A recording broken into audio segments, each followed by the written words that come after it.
خدا کی قسم تم دونوں نے مجھے اذیت پہنچائی ہے، تم دونوں نے مجھے ناراض کیا ہے، تم دونوں نے مجھے ناراض کیا ہے، تم دونوں نے مجھے تکلیف پہنچائی ہے۔ اعوذ باللہ من الشیطان اللعین الرجیم، بسم اللہ الرحمن الرحیم، الحمد للہ رب العالمین، والصلاة والسلام علی سید الانبیاء والمرسلین ابی القاسم محمد، اللہم صل علی محمد وآل محمد وآلہ طیبین الطاہرین المعصومین الذین اذہب اللہ عنہم رجس اہل البیت ویطہرہم تطہیرا، خصوصاً علی الثانی عشر الذی بیمنہ رزق الورا وبوجودہ ثبتت الارض والسماء الحجۃ ابن الحسن المہدی علیہ السلام۔ سلسلہ گفتگو ہمارا حضرت زہرا سلام اللہ علیہ کی شہادت اور حضرت زہرا سلام اللہ علیہ کی مظلومیت، شیعہ منابع کے اندر سے، شیعہ مآخذ کے اندر سے، اس سلسلے میں ہماری گفتگو جاری ہے۔ اور گزشتہ پروگراموں کے اندر جو ہے ہم نے آپ کے سامنے معتبر، قدیم اور بنیادی شیعہ کتب کے اندر جو ہے حضرت زہرا سلام اللہ علیہ کی شہادت سے متعلق معتبر روایات جو ہیں اور قدیمی ترین روایات جو ہیں وہ آپ کے سامنے بیان کی۔ اسی سلسلے کی جو ایک اور کڑی ہے دلائل الامامہ، صفحہ نمبر 135، الشیخ الجلیل محمد ابن جریر طبری الامامی، یہ جو ہے اس کے کتاب کے مصنف ہیں، اور اس سے متعلق جو ہے مرحوم علامہ مجلسی نے یہ مرحوم طبری جو ہے یہ امامی ہیں، اور یہ اور شخصیت ہے، وہ جو صاحب تاریخ طبری، تفسیر طبری ہیں، وہ ان کا تعلق، وہ اور شخصیت ہیں، ان کا تعلق اہل سنت سے ہے، اور یہ مرحوم طبری جو ہیں ان کا تعلق شیعہ اثنا عشریہ مذہب سے ان کا تعلق ہے۔ تو لہذا مرحوم علامہ مجلسی جو ہے بحار الانوار جلد نمبر 1 صفحہ نمبر 19 کے اندر لکھتے ہیں وَكِتَابُ دَلَائِلِ الْإِمَامَةِ لِلشَّيْخِ الْجَلِيلِ محمد ابن جریر الطبری الامامی۔ مرحوم علامہ مجلسی نے محمد ابن جریر طبری کے امامی ہونے سے متعلق جو ہے تصریح کی اور واضح طور پر اس کو بیان کیا، وَيُسَمَّى بِالْمُسْتَرْشِد، اور اس کتاب کو مسترشد بھی کہا جاتا ہے، یعنی اس کتاب کا ایک دوسرا نام یہ بھی ہے، لیکن معروف نام جو ہے وہی دلائل الامامہ ہے۔ یہ بحار الانوار جلد نمبر 1 صفحہ نمبر 19 کے اندر، اور پھر جا کے بحار الانوار جلد نمبر 1 اور صفحہ نمبر 40 کے اندر جو ہے مرحوم علامہ مجلسی جو ہیں وہ لکھتے ہیں وَكِتَابُ دَلَائِلِ الْإِمَامَةِ مِنَ الْكُتُبِ الْمُعْتَبَرَةِ الْمَشْهُورَةِ، کہ دلائل الامامہ جو ہے یہ شیعہ معتبر اور معروف کتابوں میں سے اس کا شمار ہوتا ہے۔ آخذ منہ جلو من تأخر عنہ، اور بڑے بڑے علماء نے جو ہے جو ان کے بعد آئے ہیں انہوں نے اس کتاب سے استفادہ کیا ہے اور اس کتاب سے نقل کیا ہے، سید ابن طاؤس وغیرہ ہی، جیسا کہ مرحوم سید ابن طاؤس اور ان کے علاوہ جو دیگر علماء ہیں۔ ووجدنا منہ نسختاً قدیمتاً مصححتاً فی خزانت کتب مولانا امیر المومنین علیہ السلام، اور اس کا ایک قدیم نسخہ صحیح مصحح جس کو تصحیح کیا گیا ہے، وہ نسخہ جو ہے ہم نے امیر المومنین اسلام کے حرم کے جو کتاب خانہ ہے اس کے اندر، یا جو خزانہ یا انبار ہے اس کے اندر جو ہم نے اس کا ایک نسخہ جو ہے وہ پایا۔ یہ مرحوم علامہ مجلسی جو ہے اس سے متعلق کہتے ہیں وَمُؤَلِّفُهُ مِن ثِقَاتِ رُوَاتِنَا الْإِمَامِيَّةِ، اور اس کتاب کے جو مصنف ہیں وہ ہمارے امامی راویان میں سے ثقہ ترین راویان میں سے ان کا شمار ہوتا ہے۔ وَلَيْسَ وَابْنُ جُرَيْرِ تاریخی المخالف، اور یہ وہ ابن جریر نہیں ہے کہ جو ابن جریر طبری مخالف ہے، ان کا تعلق جو ہے وہ اہل سنت کے ساتھ ہے۔ قال النجاشی رحمہ اللہ، مرحوم نجاشی جو علم رجال میں سے ایک اہم شخصیت ہیں، وہ ان سے متعلق یہ کہتے ہیں محمد ابن جریر ابن رستم الطبری العاملی ابو جعفر جلیل من اصحابنا، کہ یہ ہمارے علماء میں سے بڑے جلیل القدر شخصیت ہیں، کثیر العلم، اور بہت زیادہ صاحب علم ہے، حسن الکلام ہے، ثقۃ فی الحدیث، حدیث کے اندر یہ ثقہ ہیں۔ لہو کتاب المسترشد فی دلائل الامامہ، اور ان کی کتاب ہے المسترشد فی دلائل الامامہ۔ اور اخبرنا احمد ابن علی ابن نو عن الحسن ابن حمزہ الطبری قال حدثنا محمد ابن جریر بن رستم بهذا الکتاب و بسائر کتبی، اور کہا کہ احمد ابن علی ابن نو نے جو ہے ان سے متعلق جو ہے وہ ذکر کہا ہے کہ ہم سے، یعنی وہ نقل حدیث کے سلسلے کو بیان کرتے ہیں کہ ہم سے نقل کیا محمد ابن جریر ابن رستم نے اس کتاب سے متعلق یا اس کتاب کے اندر سے، وہ بسائر کتب اور دوسرے کتب، یعنی کیونکہ پرانے زمانے میں علماء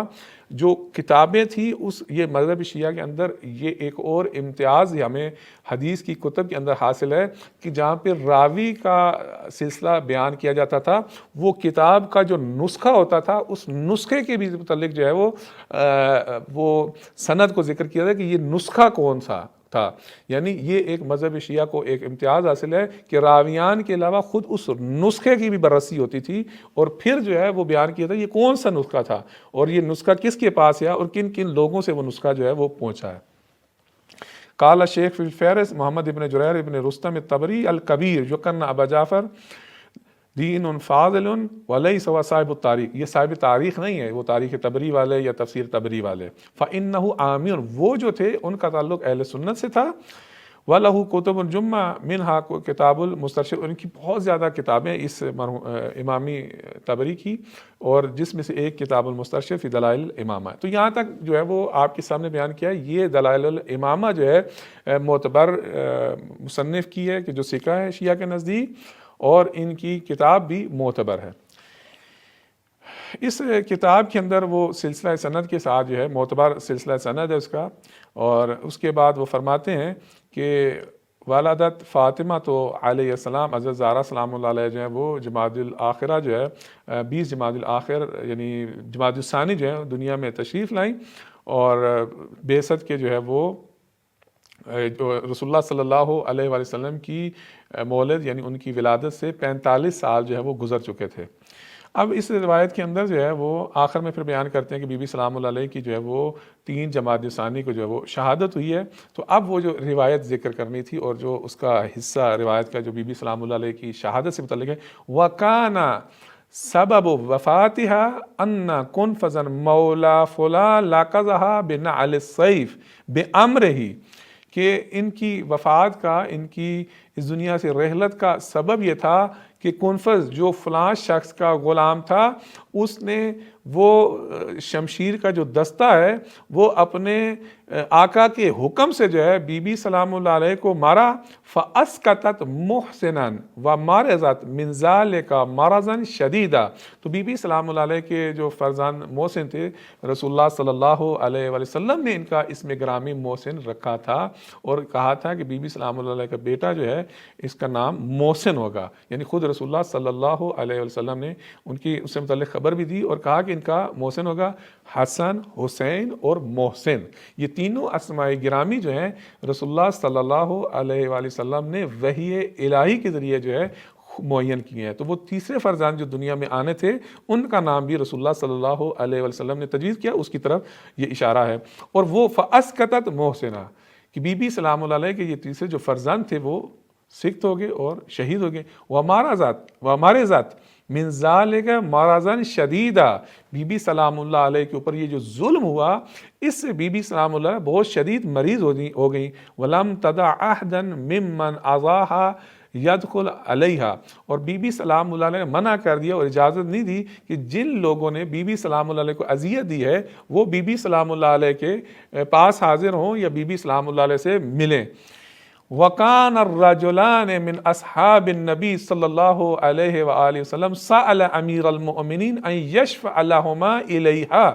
اور 2 مرد جو ہیں رسول اللہ صلی اللہ علیہ وآلہ وسلم کے اصحاب میں سے،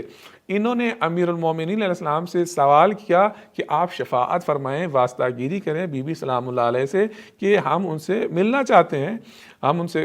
بات کرنا چاہتے ہیں۔ فَسَأَلَهَا امیر المومنین، امیر المومنین علیہ السلام نے بی بی سلام اللہ علیہ سے اس سے متعلق سوال کیا، فَأَجَابَتْ، اب امیر المومنین علیہ السلام نے کیونکہ تقاضا یعنی ان سے سوال کیا تو بی بی سلام اللہ نے کہا کہ ٹھیک ہے اور ان کا مثبت جواب دیا۔ فَلَمَّا دَخَلَ عَلَيْهَا قَالَ لَهَا، جب وہ دونوں افراد بی بی سلام اللہ علیہ کی خدمت میں حاضر ہوئے تو بی بی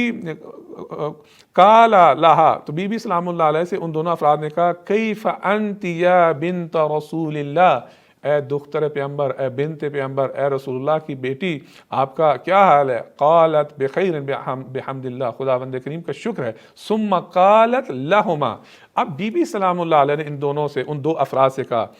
ما سمعتما النبی صلی اللہ علیہ وآلہ وسلم یقول، کیا تم نے رسول اللہ صلی اللہ علیہ وآلہ وسلم سے جو سنا ہے، فاطمہ تو بضعۃ منی فمن اذاہا فقد اذانی ومن اذانی فقد اذى اللہ، کہ فاطمہ میرا ٹکڑا ہے، فمن اذاہا فقد اذانی، جس نے فاطمہ کو اذیت پہنچائی، جس نے فاطمہ کو ناراض کیا اس نے مجھے ناراض کیا، اور جس نے مجھے ناراض کیا اس نے ذات پروردگار کو ناراض کیا۔ قال بلا، دونوں نے کہا بالکل رسول اللہ صلی اللہ علیہ وآلہ وسلم نے ایسے ارشاد فرمایا ہے۔ قالت فواللہ لقد آذیتمانی، خدا کی قسم تم دونوں نے مجھے اذیت پہنچائی ہے، تم دونوں نے مجھے ناراض کیا ہے، تم دونوں نے مجھے ناراحت کیا ہے، تم دونوں نے مجھے تکلیف پہنچائی ہے۔ قال فخرج من عندها وهي ساخطة علیہما، اور وہ دونوں جو ہیں بی بی سلام اللہ علیہ کے پاس سے اٹھ کر چلے گئے، در حالانکہ بی بی سلام اللہ علیہ ان دو افراد سے ناراض تھی، ان کے اوپر جو ہے وہ غضبناک تھی، اور بی بی سلام اللہ علیہ ان سے راضی نہیں تھی۔ تو یہاں پہ اس روایت کے اندر جو ہے واضح طور پر جو ہے بی بی سلام اللہ علیہ کی شہادت سے متعلق بھی ذکر موجود ہے، بی بی سلام اللہ علیہ کی مظلومیت کا ذکر موجود ہے، اور یہ کہ بی بی سلام اللہ علیہ ان افراد سے جو ہے وہ بالکل ناراحت تھی، ان پر غضبناک تھی، اور بی بی سلام اللہ علیہ ان پر غضبناک اس دنیا سے رخصت ہوئیں۔ اور وہ بھی جب بی بی سلام اللہ علیہ کو ملنے آئے اور جب اٹھ کر گئے تو بی بی سلام اللہ علیہ نے ان سے راضی نہیں ہوئی، بلکہ سخت بی بی سلام اللہ علیہ جو وہ ان سے ناراض تھیں۔ اور اس روایت کو بعد میں مرحوم علامہ مجلسی نے بحار الانوار جلد نمبر 43 اور صفحہ نمبر 170 کے اندر ذکر کیا ہے، اور ریاض الابرار فی مناقب الائمۃ الاطہار جلد نمبر 1 صفحہ نمبر 60 کے اندر مرحوم نعمت اللہ جزائری نے بھی اس کو ذکر کیا ہے، اور اس کے علاوہ مرحوم عبداللہ بن نور اللہ بحرانی اصفہانی نے عوالم العلوم والمعارف والاحوال من الآیات والاخبار والاقوال، یہ اس کی جو مستدرک سیدۃ النساء الی الامام الجواد جلد نمبر 11 صفحہ نمبر جو ہے 556 کے اندر اس کو ذکر کیا ہے، اور اسی طرح پھر عوالم کی جلد نمبر 11 اور صفحہ نمبر 587 کے اندر بھی یہ روایت ذکر ہے۔ اور اس کے بعد نہج البلاغہ کی شروحات میں سے ایک اہم شرح جو ہے منہاج البراءہ فی شرح نہج البلاغہ، مرحوم حبیب اللہ خوئی ہاشمی جو ہے یہ ان کی شرح ہے جلد نمبر 13 اور صفحہ نمبر 18 جو ہے اس کے اندر جو ہے یہ روایت جو ہے وہ موجود ہے۔ وصلی اللہ علی محمد و آلہ طیبین طاہرین المعصومین۔